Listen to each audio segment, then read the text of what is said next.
Hello and welcome to this edition of Inside View. My name is Cory Burnell and I'll be your host for this episode.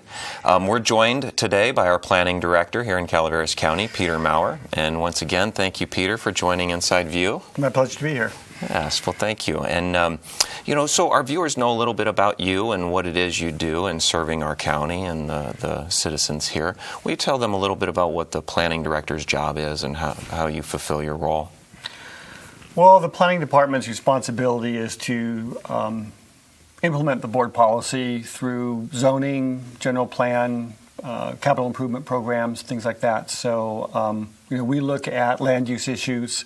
Someone comes in, says, I want to open up a business. Where can I do it? Find the appropriate zoning, and what kind of permits, if any, might be necessary to go through. So that's sort of the basic job, is to look at the compatibility of different land uses. Mm-hmm. Commercial goes in certain areas, residential here, what kind of densities, and try to avoid conflicts between different land uses. Okay.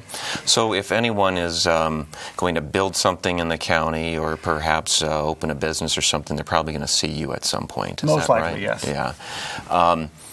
Well, when it comes to permitting and land use, of course, the hottest topic in our county the last year or two has been surrounding cannabis, particularly the commercial production of marijuana. And I know that's essentially had your department extremely busy and yes. Had you probably running around like a chicken with your head cut off at times. So recently, the Board of Supervisors passed a ban for commercial cultivation. Can you explain how that changes? I know there are a lot of questions people have about what does that change relative to legal personal use or caregiver growing, particularly under state law, and now recreational use with Prop 64. So can you help us understand this recent ban a little bit and implementation of it? Well, I'll try to synthesize it down to sort of understandable because it's very complex. It's a moving target. The rules are changing as we go. So for the last 20 years or so, we've been operating under the program of the medical cannabis SB 420, I think it was. Yeah, SB 420 and what was it, Prop 215, I think it was. Yeah. That allowed for the cultivation for medical purposes as well as having dispensaries. The county has allowed for dispensaries in the county for, I think since 2005. Mm-hmm. There are currently 3 operating in the county, but there have been cultivation going on, unpermitted cultivation, and for some time it was just sort of overlooked. If the growers were getting a little out of hand, the sheriff would go out and shut them down. But for the most part, they were hidden in the woods, tried to be as unobtrusive as possible. I think everyone sort of knew they were there, but for the most part, weren't really bothering anyone. With the Butte fire, it really changed things. Properties became much more visible. At the same time, the previous board had indicated that they wanted to regulate. This was happening about the same time that the state was promulgating their regulation. It was what was called MRSA. I'm drawing a blank on what it's called. But the 2015 state law that allowed for cities and counties to regulate cannabis cultivation. Right. So the board directed us to prepare a regulatory ordinance. And at this point in time, it was still medical. Prop 216 hadn't passed yet, so there was no recreational or adult use cannabis allowed. It was all for medical purposes. So we started working on a regulatory ordinance. The word seemed to have got out around the whole country that Calaveras County was the place to go, and so we had what was been referred to as the green rush. Yeah. Property was snatched up, a lot of growers were coming, and the county said we need to put a freeze on things. So they adopted the urgency ordinance in May of 2016 to try to put a stop to things until we could get a permit ordinance in place with appropriate standards. That turned out to be a bit of a mess. I think the intent was good, but we were just overwhelmed. We were expecting 200, 250 applications. We had 740, plus there were probably easily another 500 to 1,000 unregistered growers out there. So trying to process all those, trying to determine were they actually cultivating prior to May 10th, 2016? Did they abide by all the rules that were established? That has just become overwhelming for not only my department, but code enforcement, the sheriff, environmental management. There was all kinds of illegal grading that was going on, and so Public Works was involved. It's really consumed a huge amount of resources at the county for the past year and a half. Wow. In the meantime, Prop 216 passed, which allows counties to regulate adult use cannabis as well. Adult use is a term that's used in state law. Recreational cannabis is another term for it. There was some discussion of whether or not we wanted to expand the ordinance to allow adult use. But at the same time, a new board was elected. In fact, there were 4 new board members that went into office last year. And shortly after they took office, they said, we don't think this is the right direction we want to go. We want to ban it. So we were working on an environmental impact report, which was required for the ordinance to be adopted. And one of the alternatives was to ban it. And so that then became sort of the primary focus of the analysis, what happened if it were banned. We finally got through the EIR process last summer, started hearings with the Planning Commission in August, September, and ultimately the board adopted the ban after some zigs and jags as we were deciding, should we regulate, should we not regulate? If we do regulate, how much? What are the standards? How big a parcel size? What kind of setback? How many should we do? But ultimately, the board decided to ban it. So what that means is that no commercial cultivation of any type, either medical or recreational, is allowed. Under state law, we can regulate individual cultivators for personal use to the point where they are allowed to have 6 plants indoors. We can't restrict that. We could allow it outdoors. We could conceivably allow more than that, but the state law says that every residence in the state has the right to cultivate 6 plants indoors. And so that's what the county allows under its ban ordinance is six plants indoors only. And the county is allowed to put some regulations on the indoor grow as far as, for example, it not being in the common living area and needing to be locked, kind of behind a locked door. Is that correct? Yes. For example, we don't allow cultivation where there's a family daycare home or something along those lines. Okay. We do require it to be in a separate area from the living quarters. It has to be, secured. And then, of course, if they're growing indoors and they're, running water or power to it, that all needs to be permitted. So someone's running grow lights or and often it draws a lot of power if you're running lights all the time. So those kinds of improvements to the structure would need to have a permit for that. Yeah. Now, with the Prop 64 that passed, there seems to be some confusion, and when I have conversations with people on this topic about previous laws like growing up to 99 plants and essentially kind of avoiding criminal prosecution by being small enough, right? I mean, if I understand correctly, that was not codified in law in any way, particularly not in our county. Is that correct? That's correct. The 99 plant was basically a policy of the federal government that they were not going to prosecute anyone. And in fact, Prop 215 was a protection from prosecution. It didn't actually say that it was legal and permitted. It just said you can't be prosecuted for cultivating plants for medicinal purposes if you follow the rules set forth in SB 240 or AB 240, whatever it was, the state law, as well as Prop 215. That it was a protection from prosecution and not necessarily a permission to cultivate. Right. And so there was some pretty big gray areas within those standards. Well, as I recall, I don't think SB 420 or the proposition you mentioned actually name this 99 limit. I don't think they name a plant limit at all. Or no. It's almost suggestive of 6 and 12, but then courts have kind of modified that over the years that, well, that may or may not be enough. And so the courts have opened up that gray area. You say, well, right. You can have more plants.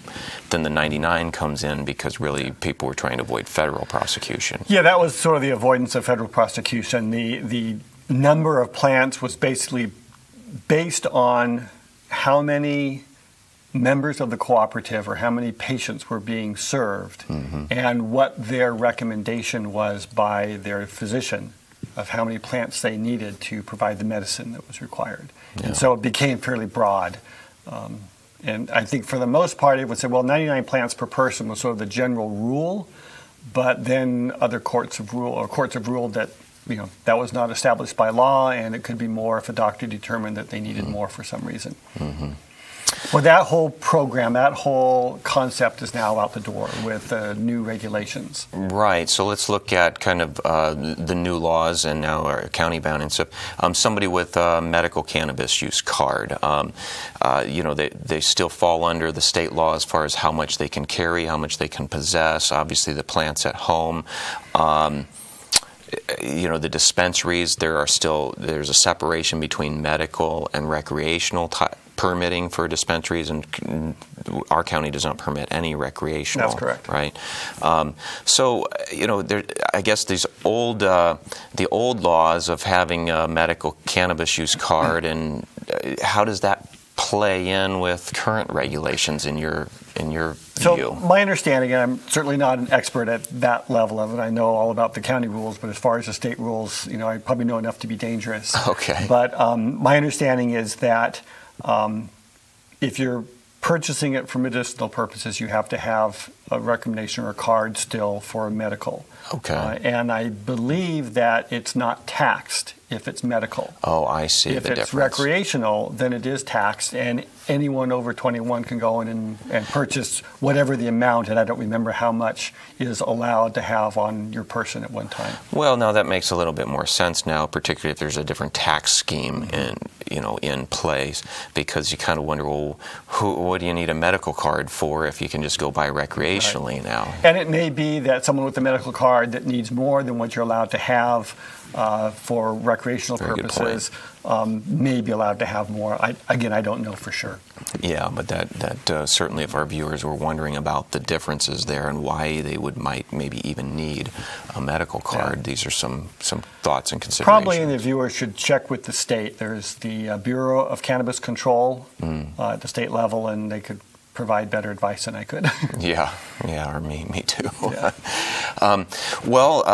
So much changing, I'm sure, probably now in your department this year with the ban, in that how's this going to impact budgeting and staffing? And, I know taxes have been kind of delayed from the second round of funding that was due December 15th. So can you speak to kind of let's start with one subject there. How about the staffing and taxation and funding of that? Well, the urgency ordinance and the ban allows for anyone that was registered or had a pending registration to continue to cultivate for 90 days after the effective date of the ordinance. So that takes us into early to mid-May.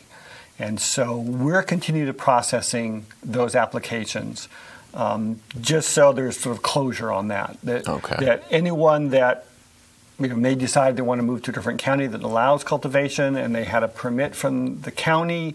Some people believe that might give them a leg up in getting a permit elsewhere.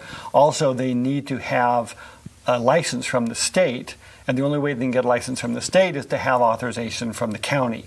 Right. And so we're communicating with the state agency, the Department of Food and Agriculture, who's issuing the licenses of who is authorized for what type of state license under the county rules and regulations.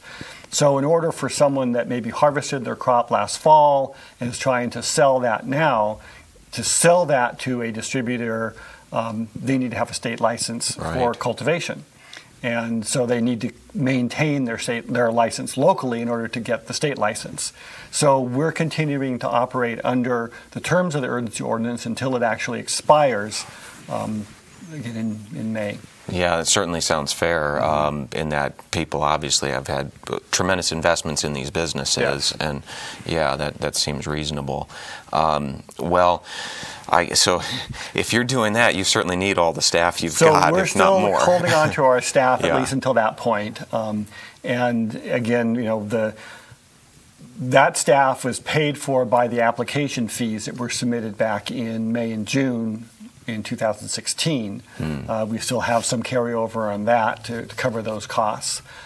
We can't use that money for anything else other than processing the applications and implementing the program that was established through that. And that includes, to some degree, the inspections and enforcement actions for those who weren't in compliance with the ordinance. And I think that most people that paid their fee don't mind having that fee going towards cracking down on those who did not comply with the ordinance and did not register.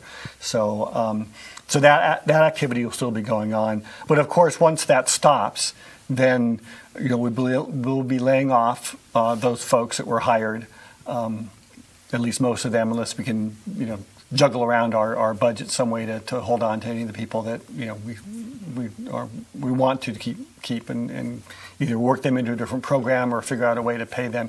There's still going to be issues out there with cultivation. There will be illegal growers we'll need to go after. There's remediation of existing sites. They need to close them down. They need to get rid of the hoop houses. They need to clean up any trash or debris that might be left over. They need to stabilize any graded areas. So there's going to be work to do still, even with the ban.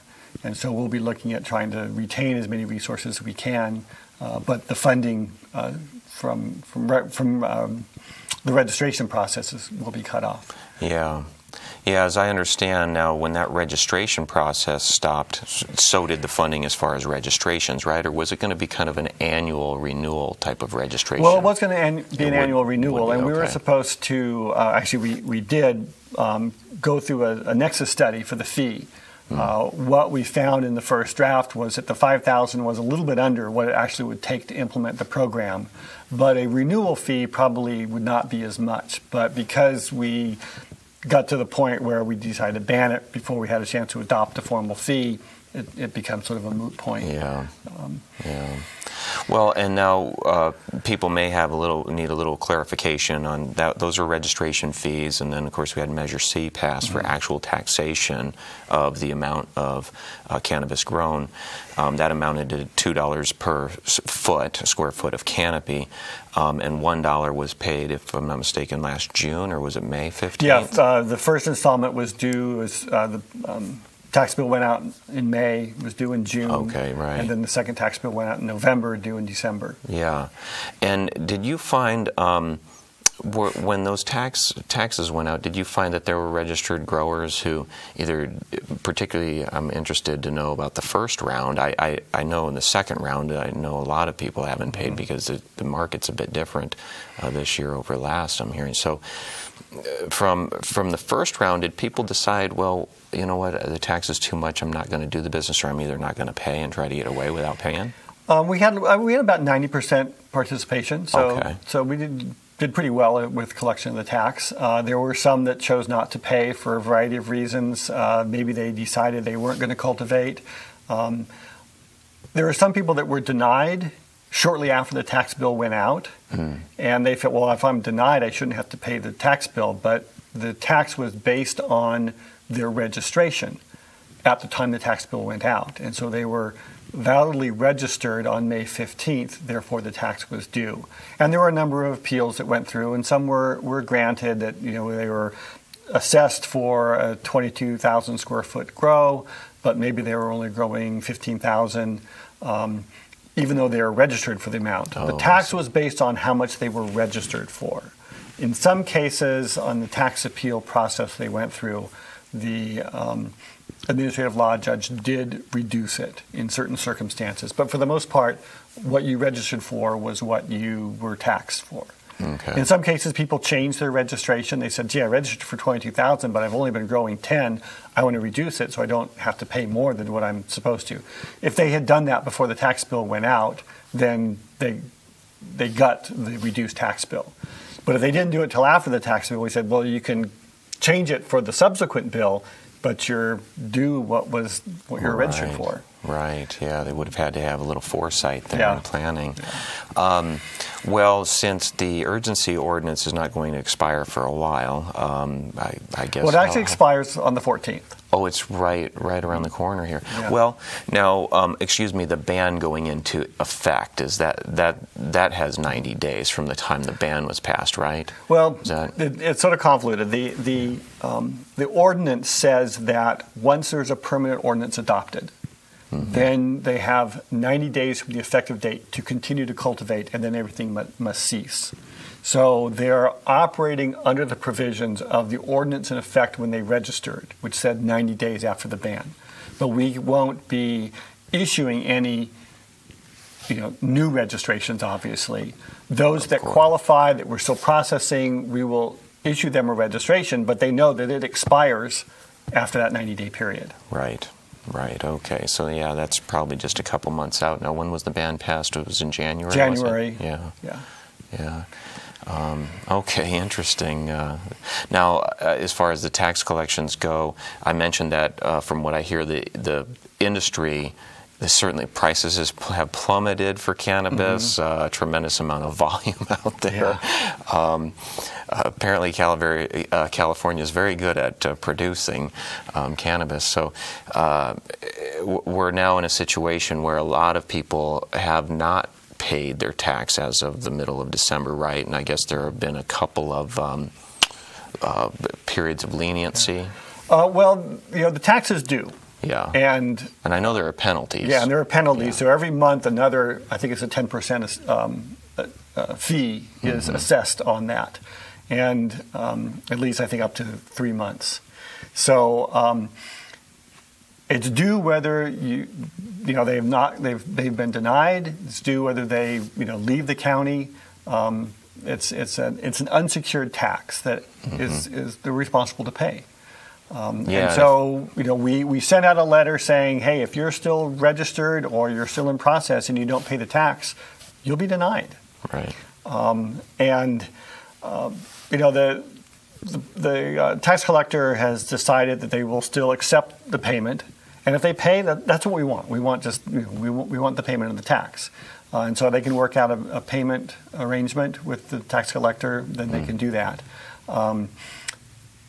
But at some point in time, we say, hey, you've had plenty of opportunity. You're not paying the tax. That's non-compliant with county code, and that's ground for denial of your registration or revocation if it's already been approved. I think we've had somewhere in the range of about 67% payment at this point in time. Oh, okay. So the threatening letter sort of did its job in part. And I hate to send it out, but it's a responsibility. They're in business, and that's a responsibility of the business. Yeah, it is. I suppose with the cost of, okay, if they have this leniency period and they know, well, okay, it's going to cost me 10% to essentially buy a little bit of time. I suppose it's an expensive purchase of time, but it certainly counts. Well, we've spent so much time on cannabis. Let's talk a little bit about other things that are going on in the county. I mean, where are we at with the general plan right now and the process there, and how much longer? I mean, what have we been working on? Well, we're still working on internally on the EIR. Okay. We're close to getting something released. I won't speculate on a date because we're still working on the internal drafts of that, but I hope to have something out fairly soon. So that we can start the public review process of the draft EIR and then finally get to some hearings later this year. My goal is to have a plan adopted by the end of this calendar year. Whether they'll meet that goal or not, I don't know, but that's my goal. There can be a lot of things beyond your control, I'm sure. Yeah. When you get feedback, I remember with the general plan there being kind of option A, B, C, those types of things. What were some of the controversial suggestions or provisions or revisions that during public comment and debate that really the community couldn't find consensus on? Do you recall some of those things? I think for the most part the The text of the plan, the policies, most people can agree with. Not everyone can, but there's the environmental community would like to see things a little bit stronger in protecting the environment, and I think the development community would like to see things lightened up a little bit. But I think for the most part, it's a good compromise. It's where you get down to the nitty-gritty of what goes where and what lands are designated for high-density development or commercial lands versus more rural, lower-intensity land uses. That's where most of the controversy comes up. And areas around Copperopolis that have that had a lot of growth identified in previous plans and a lot of pressure during the boom years of the mid-2000s, that's been scaled back quite a bit. There just isn't the demand for it. Other areas where access is limited. So there was a lot of planned future development, say up around Forest Meadows. That's been scaled back because Forest Meadows is essentially a one long dead-end road system. And so places like that has been scaled back. There was a lot of area in the 1996 general plan that called for future single-family residential that there's not nearly the demand for that, and it spreads out the development to the point where the cost of supporting that development is just too great, from fire and police protection and public services and road maintenance. So we're trying to sort of focus the development closer to the existing communities. Another big issue that we had were the community plans, and particularly in District 2. That was something started by former Supervisor Walensky, who really pushed for inclusion of community plans with that. And it went sort of back and forth, and just before I started, the board had decided we're not going to do community plans, but there was a lot of pressure to do that. And I proposed to the board that we could do some of them, but not all, because some of them are just too complex and too controversial, and it would bog down the adoption of the plan. We can work on those afterwards. And so we included plans for most of District 2 as well as San Andreas. I had hoped to maybe include Valley Springs, but at this point in time, that doesn't look like it's going to happen. So that will be something that we'll pick up. As soon as we have an adopted general plan, we can focus some more attention on these other communities. The whole Highway 4 corridor, Murphy's and Forest and Arnold and Avery and those communities are also, and there's some older plans that need to be updated. And Copperopolis is one, the community there has been working a long time, but it's really pretty well split. We had a community meeting during some of the general plan workshop process, and it was the most well-attended meeting, and I would say it was split right down the middle. Those who wanted lots of development and those who wanted no development. So that's something that I'm looking forward to working on in the future. But right now, spending the resources to get those community plans included in the general plan would just sort of detract from the ability to adopt the general plan itself. Right. Almost sounds like the general plan needs to be a bit more overarching in nature. Let those specifics be handled kind of after that overarching plan. So for our viewers concerned about, well, what about my community plan? Don't worry, right? You're going to get a shot to have that, have those issues discussed. Yes, I fully intend to work on those as soon as we get the rest of the general plan adopted. Well, very good news. Peter, thank you for spending your time with us today. And I know it's kind of one topic you probably are so tired of talking about at this point. But it has been all-consuming for the past 2 years. Yes. Well, we feel fortunate to have you as a guest. And I want to thank you, our viewers, for watching this edition of Inside View. And please join us next time.